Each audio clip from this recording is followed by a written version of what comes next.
Avec nous, Bernard Oudin, conseiller spécial de Laurent Gbagbo. Pourquoi rentre-t-il aujourd'hui en Côte d'Ivoire? Je vous l'ai dit tout à l'heure, parce qu'il est d'abord citoyen ivoirien, ancien président, et il représente un des points focaux de la vie politique ivoirienne, parce qu'on me dit de temps en temps, est-ce que le président Gbagbo va revenir en politique? Je dis non, parce qu'il n'est jamais parti de la politique. Moi, j'ai eu le privilège immense d'être avec lui très régulièrement à la prison de Scheveningen pendant 7 ans.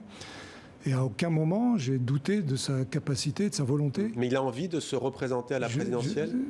Le problème n'est pas de savoir s'il se représente à une présidentielle ou pas. Le problème est de savoir quelle place il veut prendre dans le dialogue politique et la vie politique ivoirienne. Parce que l'ADN du président, c'est la politique. Mais c'est quoi l'alternative si ce n'est pas candidat à la présidence pour un homme qui a un tel parcours? On met un certain nombre de choses en avant avant de parler du fondamental. Le fondamental, c'est de créer une société plurielle, démocratique, au vrai sens du terme, ce qui est rare en Afrique, avec les gens qui ont des convictions et expliquer aux gens que la démocratie, en fait, comme avait dit un jour un éditorialiste à Abidjan, c'est d'apprendre à perdre.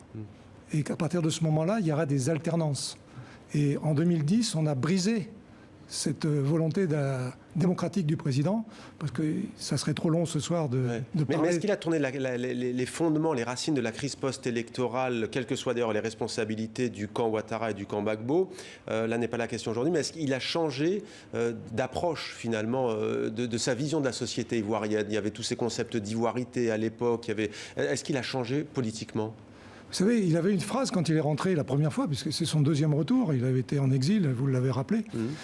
Il avait dit, dans un petit livret qu'il avait publié à l'époque, il avait dit ce que je décide de faire, ce que je fais et ce qu'en pense le peuple de Côte d'Ivoire, voilà mon problème. 33 ans après, il est exactement dans la même disposition. Et le président est là pour développer tout ce qui peut être fait dans l'intérêt général des Ivoiriens, qu'ils soient du nord, du sud, chrétiens, musulmans, ou je ne sais quoi. Vous êtes son conseiller spécial. Et le rôle de la France dans tout ça, qui avait choisi, qui soutient Alassane Ouattara, il y a un nouveau président, Emmanuel Macron. Est-ce qu'il s'attend justement à ce qu'il y ait un changement de ce côté-là avec un nouveau président qui veut changer, dit-il, la politique africaine, entre guillemets, de la France? Écoutez, moi je viens de lire un livre de 2 journalistes qui sont des experts de l'Afrique. Ils interrogent le président Macron sur Ouattara. La réponse du président Macron, c'est « Ouattara m'a beaucoup déçu ». Bon, c'est un élément, mais c'est écrit, c'est publié. Le président Gbagbo n'est pas un anti-français. Moi, j'avais écrit une tribune récemment où je disais que la libération de Gbagbo, il était encore à la CPI, sera la bouée de sauvetage de la France en Afrique. Parce que la relation que Gbagbo veut avoir avec la France et les autres pays de la communauté internationale, ce sont des relations d'égalité. D'égal à égal. Et se sortir de cette France-Afrique qui est en fait la dialectique de la monture et du cavalier. Et c'est toujours la même monture et toujours le même cavalier. Merci. Voilà.